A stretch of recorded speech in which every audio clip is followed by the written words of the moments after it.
Babi Television Uganda webale kubanga otambulira munaffe, of course inna gy'osinzira okubanga otugoberera.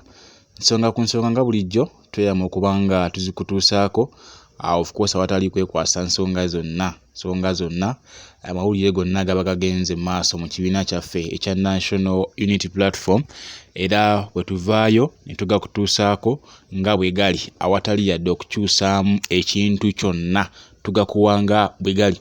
Olunaku olwaleero David Lewis Rubongoya avuddeyo n'ayasanguza oba n'afulumya ebbaluwa eyawandiikibwa Dr. Abed Bwanika ng'amusaba okubeera Commissioner wa Parliament.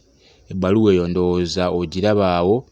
Oluvannyuma lwa Abed Bwanika okuvaayo n'abaako byawaayira ekibiina kya National Unity Platform nga kw'ossa n'okuwaayo ofiisi z'ekibiina kyaffe eri mu bitundu by'e Masaka, n'aziwa Balaam bingi nnyo mwabirabye ku mitimbagano ne wano ku Babi Television Uganda nabibalazeeko ko nga ofiisi y'ekibiina kyaffe ekya National Unity Platform eri wali mu bitundu by'e Masaka. Omukulu ono Abed Bwanika yatutteyo Balaam nga beekobaanye ne Mathias Mpuuga.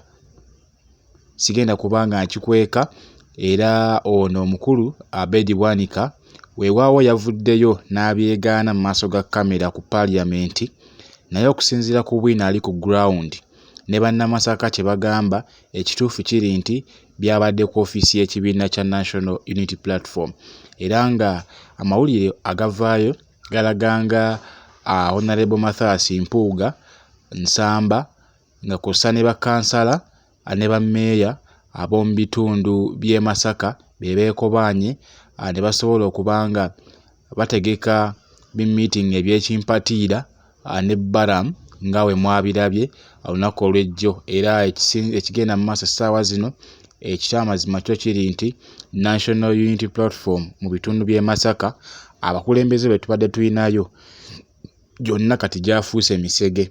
Wabula Bwiino bamufulumiza olunaku olwaleero mwene ebbaluwa David Lewis Rubongoya gyafulumizza ng'eraganga Abed Bwanika we yammibwa okuweebwa ekifo ky'obwa Commissioner, era nga kigambibwa nti obusungu bwonna okwogera ebyo byonna n'okusala eddiiro okudda mu NRM kivudde ku ekyo eky'okummibwa ekifo kino eky'obwa Commissioner mu Parliament.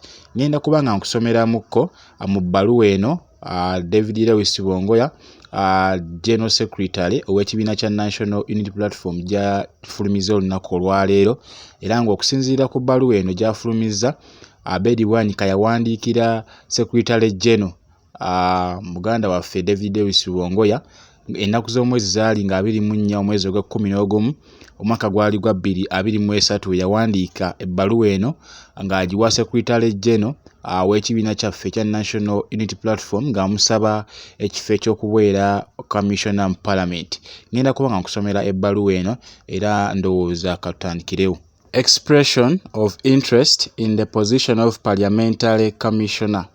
In reference to the Constitution of the Republic of Uganda, Administration of Parliament Act and Rules 11 about the rules of the procedure of the Parliament of Uganda, I do hereby submit my expression of interest in the position of Parliamentary Commissioner and request nomination for the same from party leadership. I pledge to represent the interests of my party, the opposition side in Parliament, and Uganda at large within the confines of the laws of the Republic of Uganda, the Constitution, Administration of Parliament Act, Public Finance Management Act, and the Rules of Procedure of the Parliament of Uganda and Political Parties and Organizations Act, among others. Your positive consideration is highly appreciated. Nasako Mukono, Dr. Abed Bwanika MP, Kimanya Kabonera Division, Masaka City. Era ebbaluwa eno yatuuka bulungi nnyo ewa Secretary General, zaali ng'ennaku z'omwezi 24 omwezi ogwa 11 omwaka gwali gwa 2023 era nga ekiviiriddeko Secretary General okuta ekiwandiiko kino oba ebbaluwa eno alage abantu awaviira ddala obusungu naddala ku ebyo Dr. Abed Bwanika byali mu kwogerera ekibiina kya National Unity Platform. Wabula kyatamanyi anti NEC okusinziira ku President Robert Kyagulanyi Ssentamu yavuddeyo n'ateekawo lisiti ya NEC olw'ensonga nti babadde bagamba nti famire ya Bobi Wine yokka yeri kakiiko kano, naye okusinziira ku ebyo President Robert Kyagulanyi Ssentamu yavuddeyo n'akiriyalinga ensonga eyo era bannayuganda ne baginnyonnyoka bulungi nnyo. Wabula omuntu asinga okuba nga asalawo ku kibiina kya NEC oba ku kakiiko ka NEC y'omukulu Selector Devi, ebiseera ebisinga yakimala. Simanyi oba omukulu ono Abed Bwanika ekyo ekintu akimanyiiko, naye bannayuganda tetuzannyisanga obudde olw'ensonga nti ebintu ebisinga oba amazima gavaayo oluvannyuma.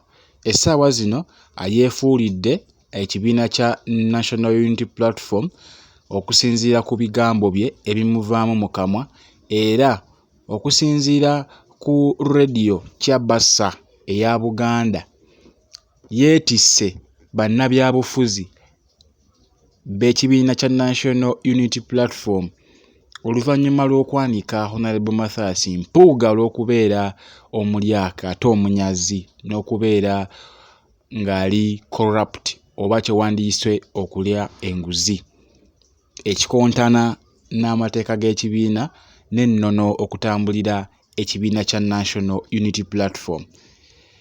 Ekigambibwa nti CBS eno omukulu oyo Mathias Mpuuga agirinamu omugabo, essaawa zino amazima gatandise okuba nga gavaayo. Teri gwe baali bayise mukulembeze yenna nga wa National Unity Platform okunnyonnyola oba okwogera ku nsonga eno ku mukutu gwa CBS. Kikulaga ki? Baalaga mukulu ono bwe yagendayo n'abaako by'ayogera, wabula mu kifo ky'okwogera ku bukadde 5 bwe baamuwanga enguzi yavaayo n'ayogera ku by'okuvuma Kabaka ogutaali mulamwa gwa lunaku. Newankubadde nga nakyo kyali kyetaagisa okwogerwako, naye ebibuuzo ebyaliwo essaawa eyo bannayuganda ffenna twali twagala okumanya ensimbi zino obukadde 5 Mpuuga yaweereddwa zaaki era ki kye yakola ennyo mu ofiisi ya Leader of Opposition ekyo ekimuweesa ssente ezo obukadde 5 ze bataasobola kukwata bawe balala. Honorable Zaake yali commissioner era okusinziira ku lisiti y'abantu abaweebwa ssente zino kwaliko ne bakamishona aba NRM teyafuna ssente zino. Honorable Zaake Francis yali Commissioner of Parliament. So kati ne twebuuza ffenna nti Mpuuga ajja atya okufuna ssente ezo, lwaki baziwa balondemu? Pademan agambye kwegamba obusungu buviira ddala ku ggumba. Yes, bwe kiri kubanga baamumma ekifo ky'obwa Commissioner of Parliament era kati bwe busungu bwali mu kulaga essaawa zino. Evelyn Love agambye nti era ddala Bwanika. Okay, nawe ensonga zo zitegeerekese bulungi. JB Muwonge agambye nkugambye it's always a matter of time and the list is still growing. Tujja kubeera atubalaba bulungi nnyo.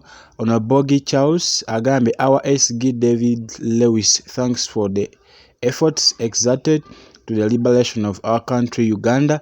Of course, David Lewis Rubongoya, Secretary General ow'ekibiina kya National Unity Platform, yavuddeyo n'aleeta obukakafu buno oba ebbaluwa eno eraganga Abed Bwanika we yasaba dda obwa Commissioner of Parliament ne bumumibwa era nga obusungu bwonna kwe buva. Ono Robina Bugoba agambye President Kyagulanyi olyoka nojja bino twandibitegedde tutya? Of course Kyagulanyi ayanise bingi nnyo nnyo naddala obulyake n'obukenuzi obwekukunadde mu paliamenti y'eggwanga lyattu erya Uganda nga kw'ossa n'ebyobufuzi by'eggwanga lyattu. Kamya Abdul bajja kkakasa kye bayita Kyagulanyi baye naye ekituufu naye bamuwuliddemu. Moze Junior wabula omwagalatiya atabuse akomawo n'owa Iso ali mu Nuupu. Of course ebyo byonna President Robert Kyagulanyi Ssentamu abiziga oba abiraba bulungi nnyo. Kale n'olw'ensonga ezo ndowooza ogenda kubanga naawe otweyungakokko wano mu comment section osobole okubanga okomentinga ku mbeera eno gy'olabirako ddala wano ku Babi Television Uganda. Tukuwa omwagaanya n'oteesaako naffe era n'otegeeza bannayuganda. Of course woba olina kyonna ky'obuuza osobola okiteeka nakyo mu comment section, tuba tukuddamu mbagirawo nga kw'ossa n'oyo yenna ayagala okubanga agabanako obubaka ne bannayuganda akuyita ku mukutu guno gwa Babi Television Uganda. Of course osobola okuyita mu comment section n'osobola okubanga otutegeeza. Kale ebisingawokko tukyajja nabyo mu maaso kokaawo katono nnyo, naye essaawa zino katukomaawo atakumira mpeera bankuumire. Musibe bulungi, musule bulungi, mwera.